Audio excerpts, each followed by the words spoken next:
urinary system is best known for removing metabolic wastes from the body in the form of urine, but its importance goes far beyond that function. As the kidneys filter large amounts of blood plasma, they are well positioned to detect changes in blood volume and composition, and respond accordingly.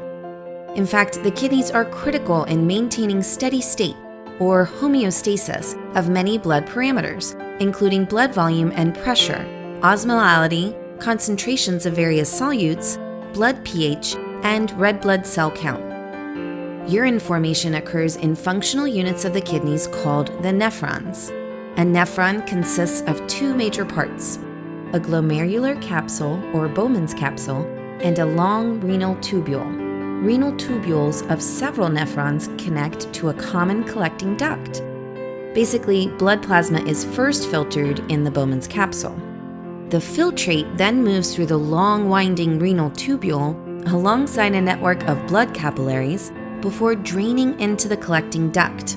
This long passage is where the blood reabsorbs what is needed and additional wastes are removed. This process determines the composition of urine and is regulated accordingly to the body's needs.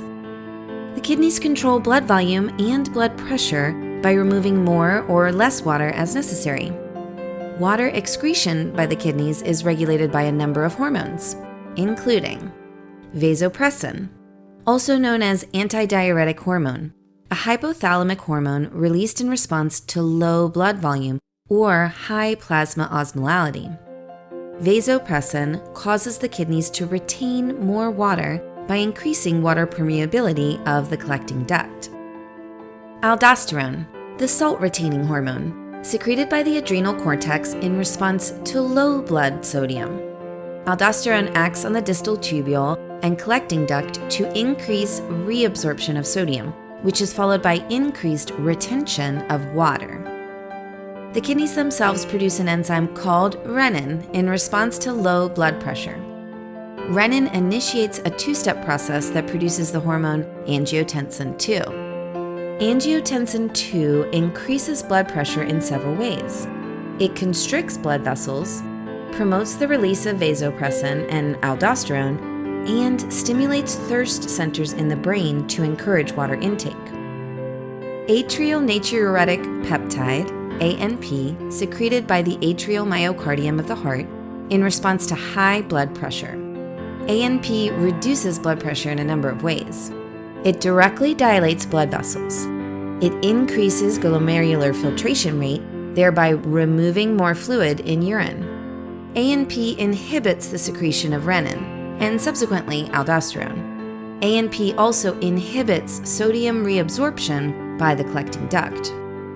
The kidneys control blood pH by adjusting the amount of excreted acids and reabsorbed bicarbonate.